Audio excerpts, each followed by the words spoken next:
Já há algum tempo que nos pediram para escrever um roteiro sobre o Big Brother. Parecia um pouco difícil, porque, embora a gente até tenha assistido alguns episódios, a gente não acompanhava tudo, óbvio. Mas, vendo as reações apaixonadas no Twitter e as grandes brigas ideológicas que se seguiam a cada episódio, e a identificação dos espectadores com os brothers favoritos, a gente pensou que poderia ser algo interessante. O pensamento que mais ocorria é que a Globo foi extraordinariamente feliz nessa edição do Big Brother, batendo recorde atrás de recorde de audiência.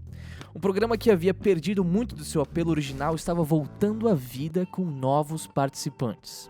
Não sei se foram as pessoas que estavam ali especificamente, ou o modelo do programa, dividindo famosos e não famosos, ou a reação muito engajada dos famosos. O fato é que o programa foi um sucesso absoluto. Uma suspeita que temos é que tudo isso tenha sido derivado de alguma outra coisa. Pode ter sido realmente fundamental para a grande audiência do programa, na verdade foi o enredo. Ele se define como um enredo realmente organizado depois das primeiras semanas em um episódio que marcou o comportamento dos confinados até o final. A exposição da estratégia de sedução. O Lucas, a gente tá usando ele pra distrair, pra que as molecas ceda, elas são casadas lá fora. A gente não pode falar isso.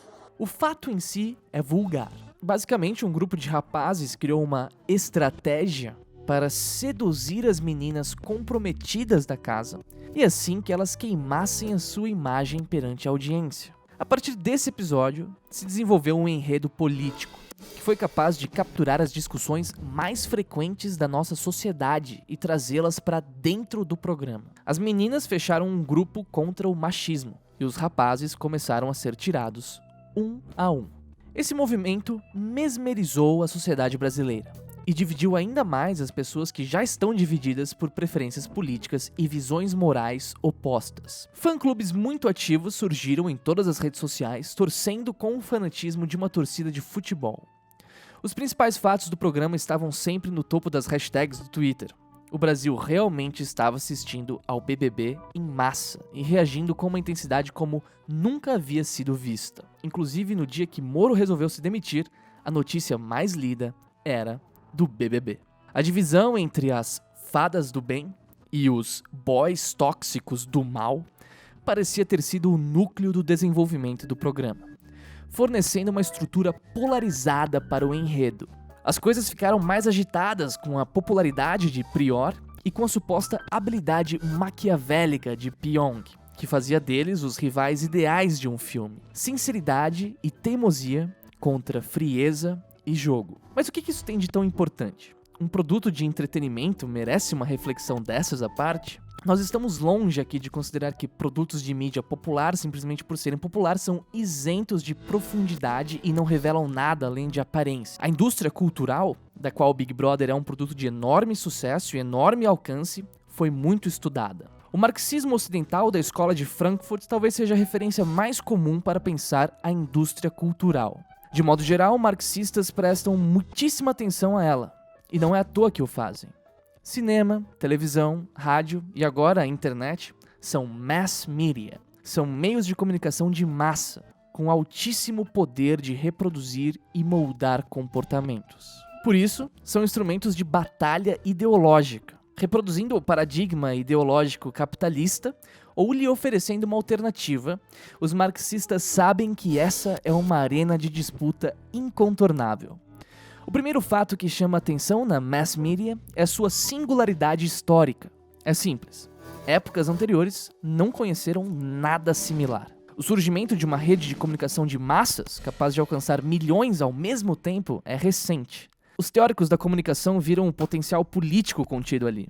Vejam vocês a coincidência biográfica. Marshall McLuhan é o grande proponente da noção de aldeia global, tão influente no pensamento dos operadores de organismos internacionais, e é também o grande teórico da comunicação do século XX. Uma aldeia global combina com um meio de comunicação global. Ela se torna possível graças a essa tecnologia. A capacidade de veicular grandes quantidades de informação sem perdas, imediatamente ou em tempo curtíssimo para milhões de pessoas em todos os quadrantes, representa uma vantagem técnica colossal em relação ao que outros tempos conheciam. Por exemplo, na Idade Média, o rei mais ambicioso do mundo era incapaz de fazer a sua ordem chegar nos confins do reino sem uma longa cadeia de transmissão, que às vezes durava meses e oferecia aos próprios mensageiros todo tipo de perigo. A unidade moral, então, só poderia ser transformada por processos cheios de percalços que muitas vezes levavam séculos.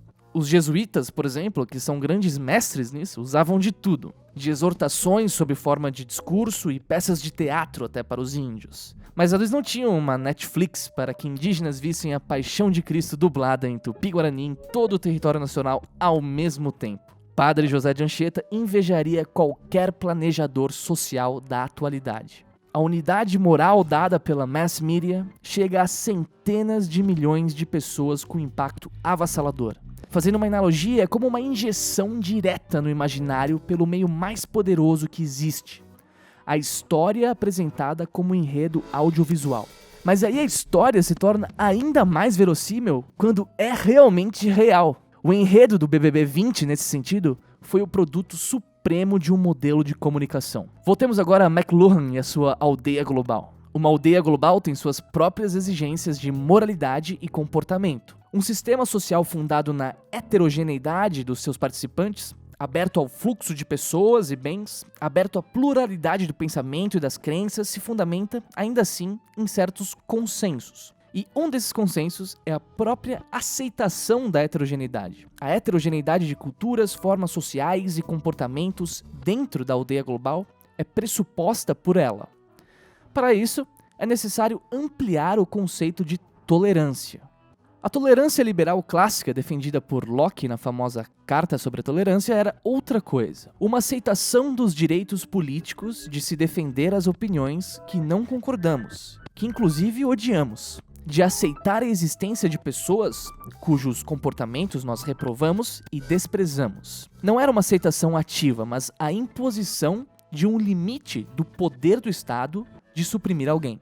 Mas, pelo menos desde o pós-guerra, e as raízes do processo são inclusive bem anteriores, estamos vivendo em um outro modelo de tolerância, incorporado tanto na formação do imaginário quanto no aparato jurídico do Estado. Nós vivemos na tolerância ativa, onde a questão não é mais a imposição ao Estado de limites para o exercício da violência, por exemplo, mas da imposição pelo Estado de um novo conteúdo moral sociopolítico. Nesse sentido, o politicamente correto não é, como muitas pessoas sem cultura sociológica imaginam, apenas uma chatice. Ele é a fase que precede e prepara o caminho para uma espécie de puritanismo secularista, de Estado confessional sem a confissão religiosa. A reação ingênua daqueles que se sentem, por razões variadas, algum incômodo com isso é geralmente a seguinte: dizer que o mundo está ficando muito chato. Como se novos padrões morais em nível global fossem apenas uma chatice que vai passar quando o mundo estiver menos chato. Foi o que se viu nos espectadores do BBB que se incomodavam com as fadas sensatas, porque elas moralizavam o programa até o final. Não que houvesse problema com as meninas, que até pareciam bastante carismáticas, e a vitória da Thelminha foi pelos méritos dela.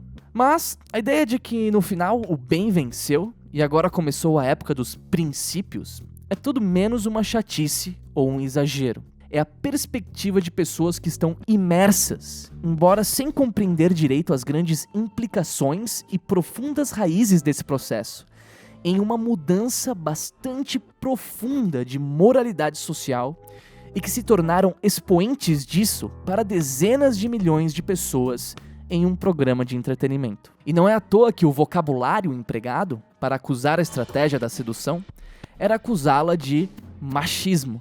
É uma escolha que reflete valores. Em um modelo mais antigo, por exemplo, a violação intencional ao casamento ou à relação de compromisso seria visto como uma desonra da parte dos caras e como violação de um compromisso vigente. Hoje, é machismo. Vocabulário extremamente recente. A mudança é clara e implica a adoção de um tipo de linguagem moral, social e política para compreender certas atitudes. As pessoas agem desse jeito com espontaneidade, porque a sua moralidade já está pautada pelo novo vocabulário da tolerância, que é compatível com a realidade política de aldeia global e de outros utopismos liberal-progressistas que se estabeleceram hegemonicamente após a Segunda Guerra. E esse é o nível em que as coisas se colocam. Os denunciantes dessa imposição são pessoas refratárias às mudanças que geralmente não conseguem entender a abrangência do processo. E por isso também só são capazes de opor a ele uma reação acuada e pouco convincente sob a forma de muxoxos. Ah, o mundo está muito chato. Parem com essa chatice. Ai, que saco. Não, amigo. O mundo não está chato. O mundo está adotando uma nova moralidade global. E diante disso, pode-se analisar, criticar ou cerrar fileiras a favor dessa mudança. Desprezar a análise como se fosse uma viagem, um excesso, é sinal de simples burrice. Infelizmente, com o estreitamento gradual da imaginação da direita brasileira, as opções de discussão do assunto no nosso campo resvalam para teorias da conspiração descabeladas que fazem de uma elite malvada a autora de tudo que ocorre no mundo, ou caem no negacionismo supostamente superior. Como se os processos históricos ocorressem sem causa e como se a indústria cultural não fosse, há mais de 70 anos, um dos objetos mais cuidadosamente estudados no mundo inteiro. O bem venceu? Cumpre fazer a pergunta filosófica básica. O que é o bem? Pensem nisso e pensem em quais princípios venceram ou foram derrotados na histórica edição do BBB 20. É isso aí, pessoal. Espero que tenham gostado do nosso texto sobre o BBB 20. Deixem seu like, compartilhem o vídeo com seus amigos, inclusive os que gostaram do BBB. E até a próxima. Um abraço.